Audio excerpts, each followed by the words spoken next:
देखिए प्रमेय 11.3 है, यदि कोई एक रेखा किसी त्रिभुज के, तो सबसे पहले हम किसी त्रिभुज को बनाते हैं। ये हमने कोई त्रिभुज बना लिया ABC। यदि कोई रेखा किसी त्रिभुज के एक आंतरिक कोण का समद्विभाजन करे, मान लो ये हमने आंतरिक कोण पकड़ लिया, इसका समद्विभाजन करती हुई रेखा खींच दी हमने, आंतरिक कोण का समद्विभाजन करे, अर्थात हमसे दे दिया कोण 1 बराबर कोण 2, तो वह समद्विभाजक रेखा उस कोण की सम्मुख भुजा को, कोण की सम्मुख भुजा कौन सी है? BC, क्योंकि कोण है इसके सामने भुजा है BC को शेष भुजा, तो शेष भुजा कौन सी बची? BA और AC की लंबाइयों के अनुपात में विभाजित करती है। अर्थात हमें सिद्ध करना है कि BD बटा DC बराबर शेष भुजा BA बटा AC। तो सबसे पहले हम लिखेंगे दिया है, हमसे दिया है कोण 1 बराबर कोण 2, यानी कि AD कोण 1 का समद्विभाजक है,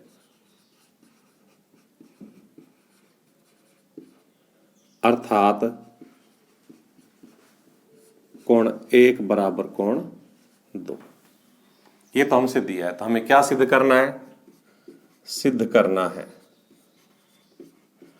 हमें सिद्ध करना, सवाल में साफ साफ लिखा हुआ है कि कोण के सामने वाली भुजा को, यानी कि BD और DC का जो अनुपात है वो उसकी शेष भुजा, तो सामने वाली भुजा ये होगी, शेष ये बची BA और AC के अनुपात में विभाजित करता है। यानी कि हमें सिद्ध करना है BD बटा DC बराबर BA बटा AC, यानी कि कोण के सामने वाली भुजाओं का अनुपात और शेष त्रिभुज की शेष भुजाओं का अनुपात आपस में बराबर सिद्ध करना है। रचना मैंने हर बार बोला है कि रचना हमें ध्यान ही रखनी पड़ती है, इसका कोई फॉर्मूला नहीं है। तो हम इस AD के समांतर एक रेखा खींचेंगे CE, और ये इस प्रकार से जब समांतर खींच दी इसके समांतर, तो BA को आगे बढ़ाने पर ये कहाँ काटती है? E पर काटती है। तो ये हमारी होगी रचना। तो क्या लिखेंगे रचना में? DA समांतर CE खींची,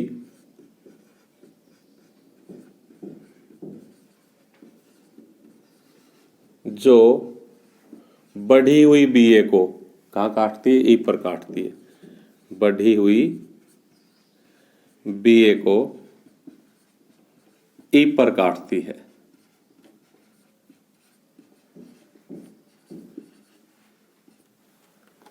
उसके बाद उत्पत्ति, यानी कि इसको हम सिद्ध करना शुरू करते हैं। हमारी जब भी कोई प्रमेय एग्जाम में आती है, तो मैंने पहले कभी बताया नहीं है, नंबर होते हैं, दिया है का अलग से नंबर होता है, सिद्ध करना है का अलग से नंबर होता है, रचना का अलग से नंबर होता है, चित्र का अलग से नंबर होता है, और फिर उत्पत्ति का अलग से नंबर होता है। फॉर एग्जाम्पल अगर ये प्रमेय कुल 6 नंबर की आ जाए, तो इसमें 1/2 नंबर दिया है का होगा, 1/2 नंबर सिद्ध करना है का, 1/2 रचना का, 1/2 चित्र का, और 4 इसकी उत्पत्ति का। तो इस प्रकार से अगर आपको इस पूरी प्रमेय भी नहीं आए, तो कुछ जरूर शुरू करनी चाहिए, ताकि जो शुरू कर दी, जिसमें हमें पता था दिया है, अगर हमने सही लिख दिया, चित्र सही बना दिया, सिद्ध करना, रचना, तो हमें कुछ नंबर जरूर मिलेंगे। हम सॉल्यूशन नहीं जानते और ये भी शुरू नहीं करेंगे, तो हम फिर नंबर कम ले पाएंगे। तो मैंने ये बात आज आपको बता दी, आप ध्यान रखें कि गणित में हर स्टेप के नंबर होते हैं, तो जितने स्टेप आए उतने जरूर करके आए। अब हम उत्पत्ति की ओर आ जाते हैं।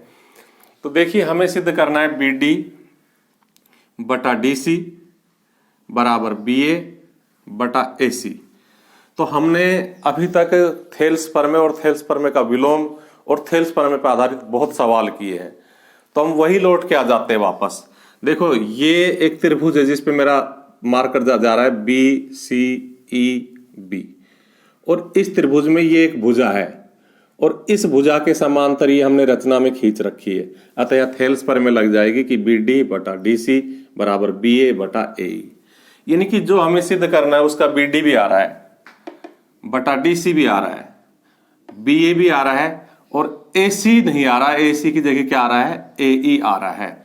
तो इसको देख करके हम ये बात समझ सकते हैं कि हमको AC भुजा और AE भुजा बराबर सिद्ध कर देनी चाहिए, क्योंकि यहाँ AE आएगा और उस AE की जगह हम उठा के क्या रख देंगे? AC रख देंगे, अगर हम इसको बराबर सिद्ध करने में कामयाब हो गए। तो अब हमारा टारगेट क्या बन गया? हमारा टारगेट बन गया AC को और AE को बराबर सिद्ध करना। उसके लिए देखो, अगर हम यहां पर कोण नंबर 3 डाल ले तो क्योंकि ये समांतर है, जेड की आकृति बन रही, इसलिए 2 और 3 बराबर हो जाएंगे।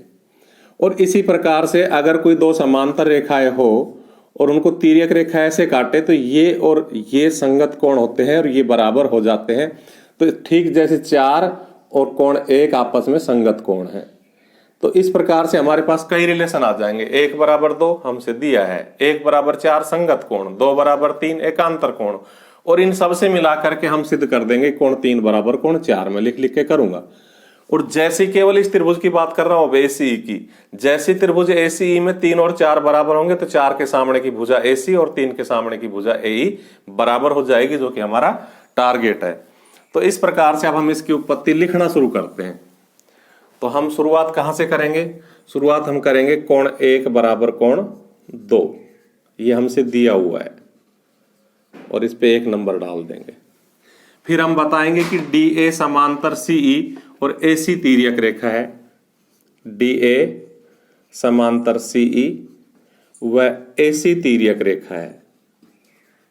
तो इस रिलेशन से जो मैं अब लिख रहा हूं, इससे क्या हो जाएगा? ये Z बनेगा और कोण 2 बराबर कोण 3 हो जाएगा। इसलिए कोण 2 बराबर कोण 3 एकांतर कोण। इस पे हम 2 नंबर डाल के रख देंगे, रिजल्ट हमारे काम आएगा। फिर हम संगत कोण वाली बात लेते हैं, ये वाली लिखेंगे AD समांतर CE, वापस DA समांतर CE, लेकिन इस बार तिर्यक रेखा AC ना होकर के कौन सी हो जाएगी? BE। वह BE तिर्यक रेखा है। तो हमारा क्या हो जाएगा? हमारा हो जाएगा कोण 1 बराबर कोण 4 संगत कोण। इसलिए कोण 1 बराबर कोण 4 संगत कोण। अब देखो हमारे दिमाग में टारगेट क्या है? हमारे दिमाग में टारगेट है कि हमें 3 और 4 बराबर करना है। तो इस 4 को तो यही एज इट इज लिखते रहेंगे। यहाँ 3 की वैल्यू जब तक रखते रहेंगे, जब तक 1 की वैल्यू जब तक रखते रहेंगे जब तक 3 नहीं आ जाए। तो 1 की जगह हम यहां से क्या लिख सकते हैं? 2। तो लिखेंगे इंप्लाइज कोण 2 बराबर कोण 4। कहां से? 1 से। अब 2 की वैल्यू यहां से कितनी रख देंगे? 3। तो हम लिखेंगे कोण 3 बराबर कोण 4। कहां से? 2 से। और जैसे हमारा कोण 3 और 4 बराबर आया, हमारा टारगेट आ गया, हमने 3 और 4 को बराबर सिद्ध कर दिया। लिखेंगे इसलिए AC बराबर AE।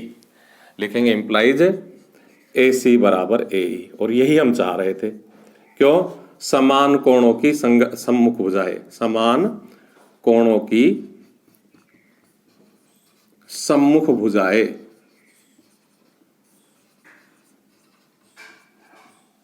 और अगर ये बराबर है तो इस पे नंबर डाल दिया, क्योंकि रिजल्ट हमारे काम आएगा। और हम इस पे 3 नंबर डाल देते हैं। और अब हम वही आ जाते हैं जहां से हमने पर में शुरू की थी कि त्रिभुज BCE में ये इसके समांतर है, अतः BD बटा DC बराबर BA बटा AE। लिखेंगे चूंकि त्रिभुज BCE में, मैं बार बार बता रहा हूं कि त्रिभुज BCE में, इस त्रिभुज में क्या है? DA समांतर AE रचना से हमने खींच रखी है CE। DA समांतर CE, DA समांतर CE कहां से? रचना से। इसलिए थेल्स प्रमेय से क्या हो जाएगा? BD बटा DC बराबर BA बटा AE। BD बटा DC बराबर BA बटा AE। और देखिए हमें BD बटा DC बटा बराबर BA बटा AE की जगह AC सिद्ध करना है, वो हमने यहां कर रखा है पहले ही। तो हम अगली लाइन में क्या लिख देंगे? BD बटा DC बराबर BA बटा AC। कहां से? 3 से। और यही हमें सिद्ध करना था। अगर एक बार में समझ में नहीं आया तो दोबारा समझना, दोबारा चला के देखना।